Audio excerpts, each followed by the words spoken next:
Hey guys, this is a recorded match, replay, uh, a ranked match on Lipany. We're playing against Charpo, who is the Malians. Let's go to the caster mode just so we can kind of see everything. Kind of a slow start off the get go, but I did want to do a stable rush. See if I could burn down some pit mines and kind of force a barracks. Um, I was hoping to force a barracks before age up, but we'll kind of see how he reacts. I didn't want to lose my age up timing either, so I didn't super hard commit here. He's immediately collecting wood, and he's already built his pit mine. So the first thing he built was a pit mine. And he's collecting wood and rallying his villagers onto the sheep, I'm pretty sure.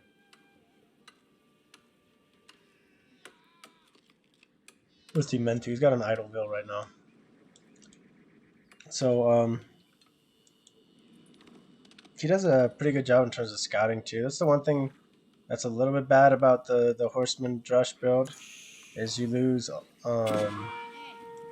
can lose the battle for picking up sheep quite badly. And on the south side, there really wasn't a lot of sheep. There's a couple sheep there. There's a sheep there. So we are able to pick up one sheep with a gur, which kind of helped. But I think the majority of the sheep were on this northern side, unfortunately. The side I didn't go to.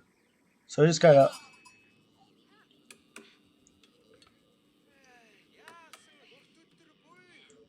the luck of it, I guess. But yeah. With this pit mine going, he's got more than enough gold to age up. So we won't be able to deny his age up. I was hoping to force kind of like a barracks, but yeah. Against the Malians, when they commit hard to this, I guess the big thing is just food for them. So he's got a 13 sheep haul, which is huge compared to my soon-to-be 3 sheep haul. I think I picked up 4 by the end of it. Anyway, not a lot of sheep. So he has a really good pickup with the sheep, and he can commit basically all of his villas onto food after he's got one the pit mine up and going. I didn't want to like hard commit to the horseman.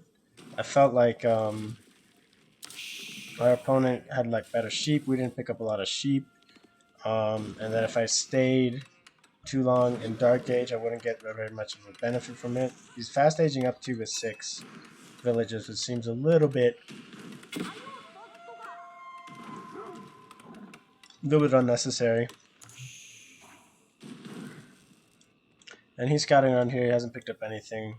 And we got up to a total of a whopping 4 sheep. We already have a villager idle here. And we're starting to collect gold now around the 3-minute mark. So yeah, we probably could have cranked out more villagers or more horsemen, but I did have villagers onto wood now. And I have a pretty good mass of wood collected because I wanted to transition into infrastructure and into a 2TC. I know he's going to be getting a lot of idle gold, and then Malians with their cattle. You know, their economy ramps up pretty strong after about 20 minutes if we're not able to shut them down. So we're just burning down houses, which again isn't going to really house him per se, unless we had more horses. You know, at this point we could have probably had 4 or 5 and been able to house him and done more damage that way, but we decided to go for just a little bit of aggression and to age up ourselves. So now that he's aged up, he's dropping a stable immediately, which is a little surprising, considering that we've got horses out. And I guess I could have seen it, but I didn't see that. Over here, Khan is able to pick up 1 more sheep. And we're looking to age up now with 4 villagers on the silver tree. A little bit of a misclick there. And we do have our Uwu going. And since we had around 200 wood, I wanted to kind of rotate into kind of looking into getting a second TC going. We burned down 2 houses at this point, still haven't housed him. You know, again, if we had all of our eco early on focused on attacking. At this point, he would have had probably all of this burned down. But it's not like it would have been a huge commitment, and we still wouldn't be aged up. So it's definitely a trade off. And yeah, at this point, with both of these warrior scouts out and upgraded, I decided to just kind of back out and just kind of not engage this fight. I could see he was going mass scouts, and sometimes mass scouts can be scary because the fact that they get, excuse me, engage and then fall back and heal is pretty big. Kind of turn, just fight him a little bit, and I keep getting him back. I want him to draw him into the TC. I accidentally did stop my horseman a little early. I could have committed probably and gotten the second warrior scout. But look how quickly they heal. It's a pretty good rate that they heal. So we have aged up, and we're dropping an archery range because we see that he's got a bunch of horses coming out. We don't know how he's gonna react.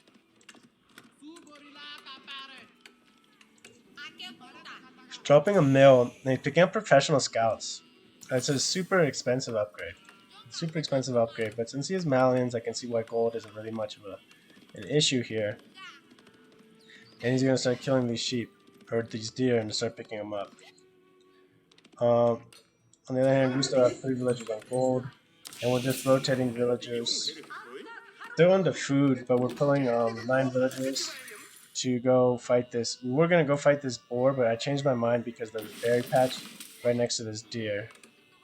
And now we're producing a little bit more horsemen. We want to be able to contest and the scout as well. This is where we cancel to fight the boar, and we're going to drop a tower, and we're going to drop a gur, and we're going to start killing these deer. We have a really nice clump of these 6 deer that are right next to each other, so we just peel a couple villagers off to start picking them off. Over here we have the Khan checking out the trade post since Malians like to boom, and we did have a scout out earlier, and he's finishing scouting the other side of the map, which we hadn't scouted yet. If you see our vision here, we hadn't scouted that yet. So we killed all these deer, and they're all in a pretty nice spot, bunched up. And behind this, we've got a small cav force. We don't want to super commit here. We're really low on resources, and we're going for a second TC at this point.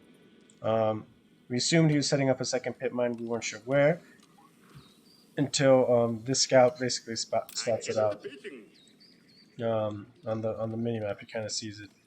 So now that we've seen that, we're gonna start sending some horsemen over there, and we're just letting our scout fight this warrior scout, and the damage is crazy. How it goes from 1 damage to 7. That's for that upgrade. So probably one of the best upgrades in the game is probably the warrior scout upgrade in terms of just the amount of improvement that you get. But he's able to clean up our scout, no problem. We do send him on a running around mission just to kind of buy some time, and we do attack him here with these horsemen to take him out. And we have repositioned our silver tree to start trade booming, and we're gonna start building our second TC now. So a little bit late, 9 minutes, but considering that our opponent was going for a second pit mine and we had gone that early aggression, I felt like we were in a decent spot, especially since we saw him doing the professional scouts. It does kind of delay the rest of your gameplay with going professional scouts. Our Khan comes back, and we're circling him back to come to help our Mangadai, to kind of help fight the impending army that I knew was on its way, which was probably going to be mostly warrior scouts. And I didn't know that there was these archers and this javelin thrower. So we're fighting here, and we get kind of beaten back here, so we just have to fall back. It's definitely a losing fight, so we're just going to fall back, and we're going to recollect our troops and just rally them here on the Khan. And he doesn't chase us, thankfully. If he had pressured us more, that probably would have done a lot of damage. We are short on wood, so we're just sending our villagers here to start killing these deer, and then we're going to have them build a gur here shortly, once we have the wood turned in. Now that we have enough wood, we should be dropping a gur here any minute now. There we go. And our opponent here, let's just look at resources. He's got 21 on food. Pretty much all of these villages right here on this TC. Still on the sheep, mind you. He hasn't had to transition. And he's bringing deer over at the same time, so he won't have to leave. And 9 villagers on wood. And no villagers on gold, besides his pit mines, which are cranking out almost triple what I'm producing at this point.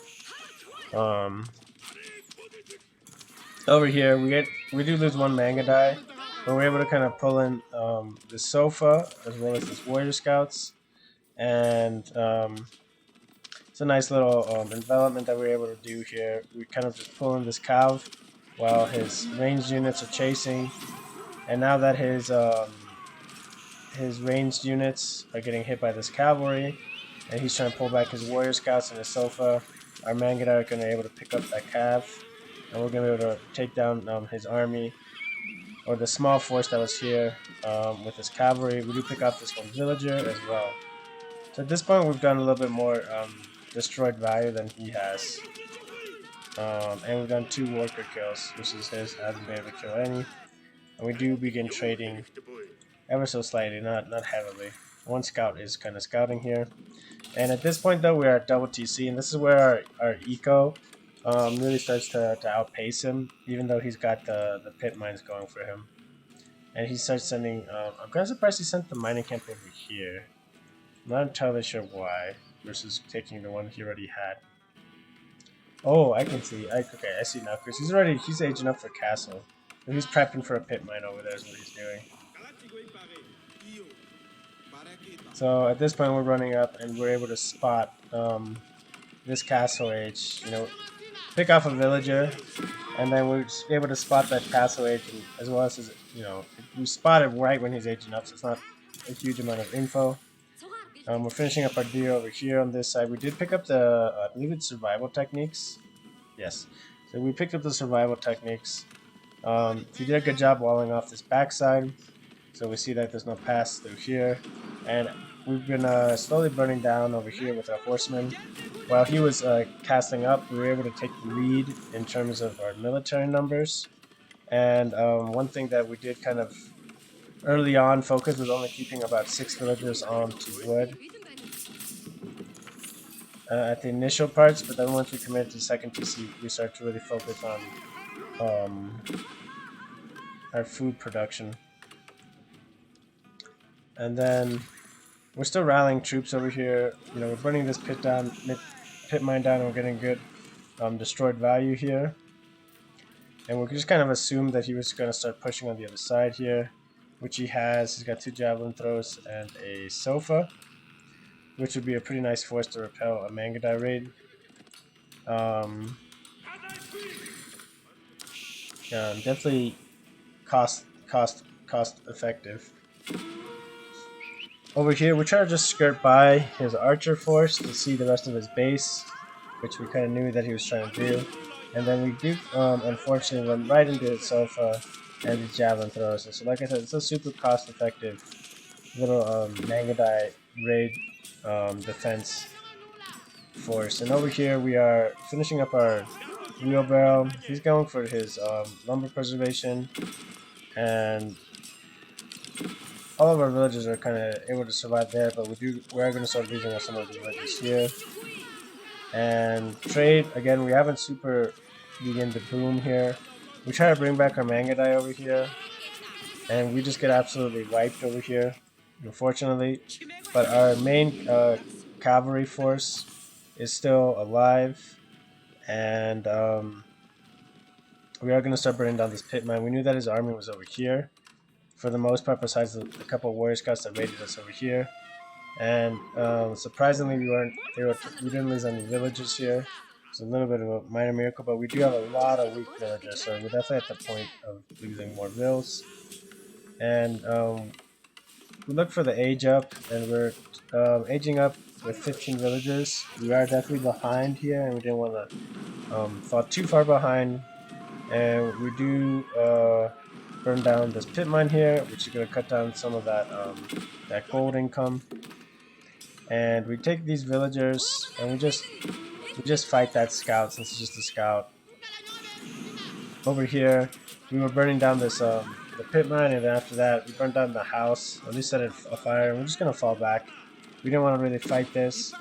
Forest, though, in terms of being able to fight it, we probably actually win it. The one thing is that they are upgraded, and we wanted to get our upgrades out first and foremost. Again, big difference here is our eco at this point with the 2TC. Even though he's got passive income with pit mines, which is definitely strong, the amount of the villager difference we have here is pretty big. So he's going hard into wood now, and he's going to try pulling some villagers to start repairing this. And it almost looks like he's banking for imp.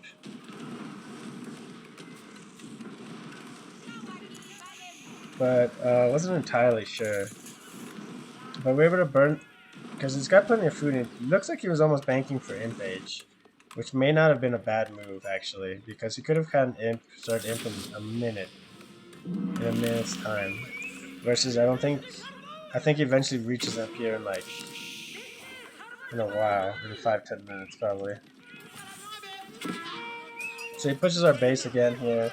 And we're just going to pull back our villagers. We're just going to garrison. We do unfortunately forget to garrison these two villas, which would have been nice. And yeah, I probably should have garrisoned these villages as well. Losing these villas is a little bit unnecessary. And at this point, he's taking a lead in terms of villager kills.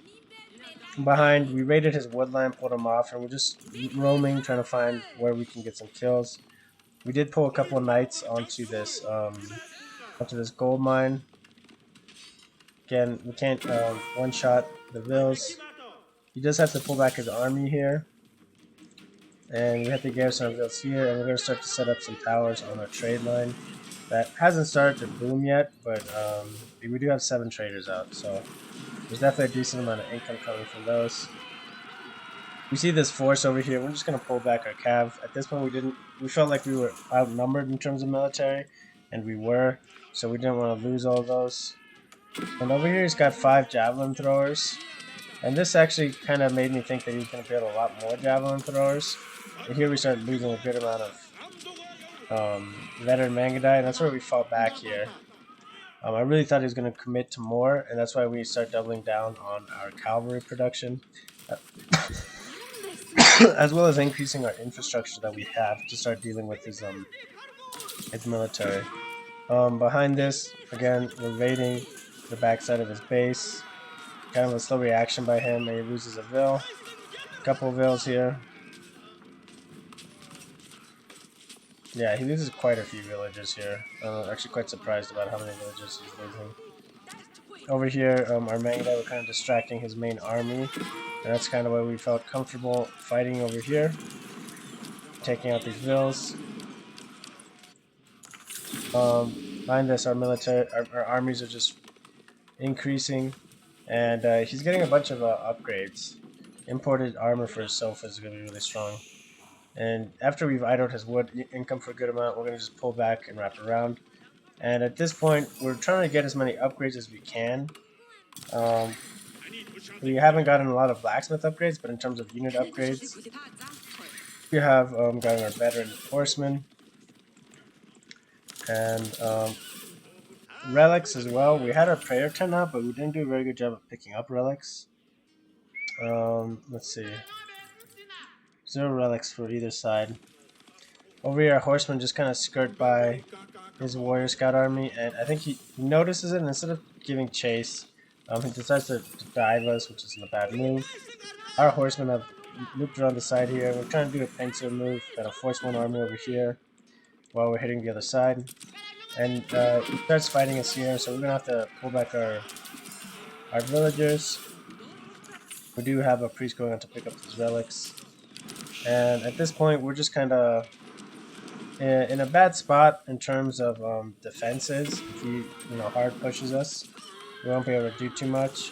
Over here, he's got full Donzo spearmen, and we do realize a little bit late. I thought they were spear throwers for a second, as well as over here on our route around. He kind of knew that it was coming, and he's able to have some forces here. And we have to kind of we didn't really pay attention to that because we were trying to micro our base, dropping more infrastructure because we had a lot of resources and we're floating a ton of resources, but we can't spend them fast enough.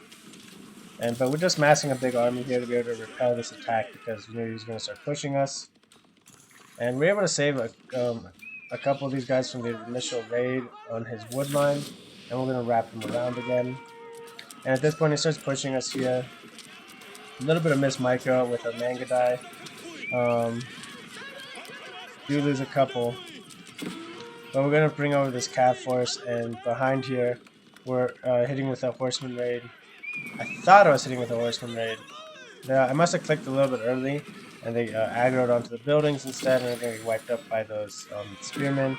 But over here, this other force that he has gets cleaned up by my cavalry, and my Mangada are going to have to take care of his Sofa, who have pretty good armor at this point with 5 ranged armor. We're only doing 2 damage a shot, which is not much at all. And yeah, this got cleaned up. And we're just raiding again with a couple of knights just to see kind of what's happening over here. And yeah, we see a big army. We try to pull them out and kind of draw them away what we can and loop them around. And we do finally clean this up. And we picked up 1 relic at this point. But he's also picking up a relic, and we're going for a 2nd relic here. And yeah, he's still chasing us. And we're just kind of massing an army.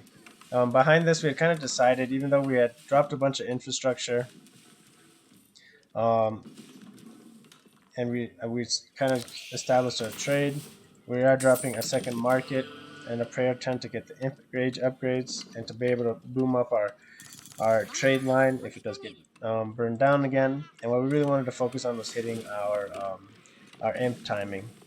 At this point, it looked like he had committed a bunch of resources into troops. Eco-wise, we have double the amount of villagers, so we're going to be able to sustain this a lot better than he can. And military-wise, he's got more numbers than us, but we're going to be able to defend our base here fairly well. And when he starts hitting our line over here, we do pull back our shaman, rally him down to the south here. I should have picked up this prayer tent and repositioned it to the south. Kind of a bad move leaving it up there. And we're just going to go for the white stupa. And we're tapping up with 18 villagers, so we're not super committed in terms of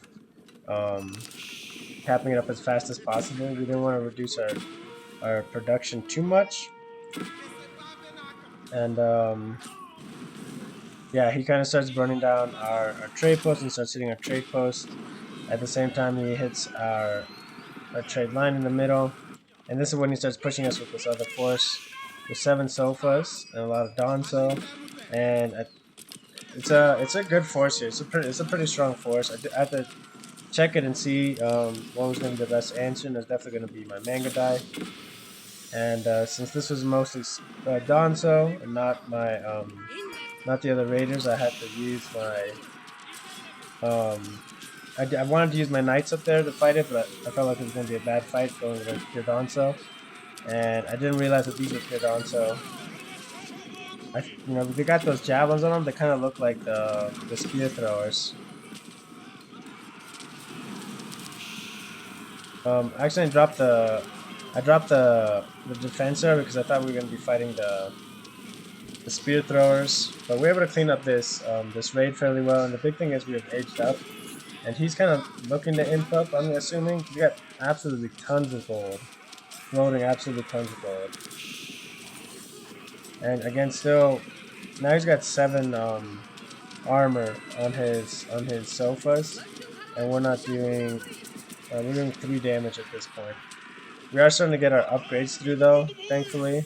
So now we're going to be able to start doing a lot more damage. So once the Sea of Bolems are through, we're going to start pushing and kind of hunting down these Sofa. And he's kind of pushing down this force here. We're trying to establish a point for our trade line to kind of consolidate. And we shut down those troops, and we're going to head up. Again, most of our army is mostly Mangudai, but we have a bunch of horsemen and Q. And a big thing is we want to get our stables really up. Again, our military production is not very good. 4 stables and 4 ranges. So again, not a lot of military production here to be able to fight this. And he does a pretty good move here in terms of walling off his base, cut down the amount of raids.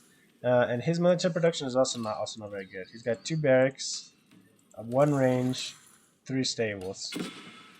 Yes, that's all of his military production. So he definitely is not going to be able to keep up a good stream of units with that amount of production. And now he's going up with Griot Barrow, which is a pretty good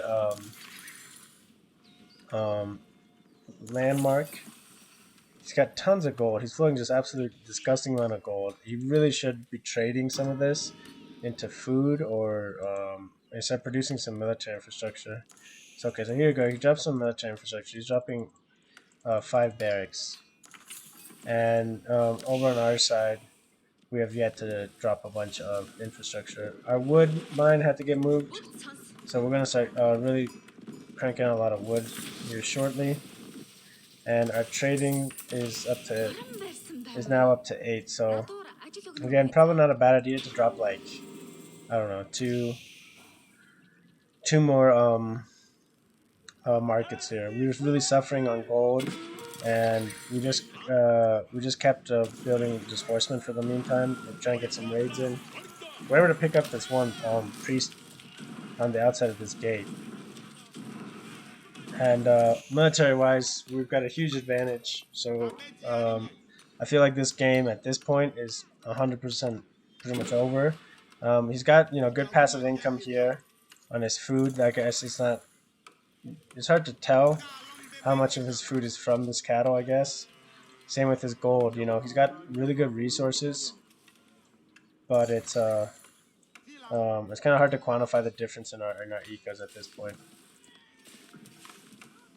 But at this point, our army is kind of destabilizing. Our gold is going to start trickling in here shortly with the traders, and we're just cranking out traders again. Reestablish our gold line. I don't think I put villagers back onto gold at this point. Nope. So everyone's pretty much onto food and wood, and we're just producing a bunch of horsemen and just Mangudai because of the fairly cheap. The cheap in gold, relatively cheap in gold compared to a knight at 40 versus 100. Again, at this point, military blacksmith-wise, we haven't really taken a good advantage of what all of our upgrades are because we're short on gold. And we're just we burnt down here, we pulled our horsemen down to burn from another side. We have another detachment of horsemen and scouts to burn down here to see if he had reestablished his pit mine. And we do capture the 3 sacred sites just because I really kind of forgot to pick up this other relic over here. And as well as this relic I was just starting to pick up. And we are kind of able to harass him over here. And we'll start burning down these houses, which is going to affect his housing, affect his military. And I didn't realize that I was actually housing him at this point. I figured he had more than enough houses, but I was doing it more for the raid income and just to hopefully get close to housing him. But I didn't realize that I had housed him at this point, which is really big. Housing him while we're pressing him is definitely, especially with Mangudai, it's a really attrition kind of a fight here. It's hard to fight them without taking some losses. And so he's taking a bunch of losses, and we're just trying to focus on burning down barracks at this point. I probably should have just turned around and just fought these Donzos. Honestly, what I should have done is brought these Mangadai closer, but I wanted to go raid his villagers with my Mangadai. So we just kind of run through here, and he's obviously cranking out houses over here to get himself unhoused again. So he's kind of playing between housed and unhoused, and we lose all of these forces here to not a lot of to basically 5 Donsos. So definitely kind of a big mistake not pulling my Mangadai mass to kind of hold that first fight before rotating him over. He's cranking out a ton of houses because he's starting to get housed. Uh, when I saw this, I realized that I was actually doing a good job in housing him. But at this point, we're just killing a ton of villagers, and with all these villagers that we're killing, he's I knew that he's definitely, housing wasn't going to be an issue at this point. Our Kurultai's here, and we have a nice little army here that's been kind of building up. So we're able to kind of push back again and start holding this. And we're starting to pick up some upgrades for our units, the blacksmith. And our eco's going good, but again, the big issue that we had here is we just don't have the infrastructure going. We have 2,400 in wood. It was pulled, 16 villagers and just drop a ton of them in military infrastructure.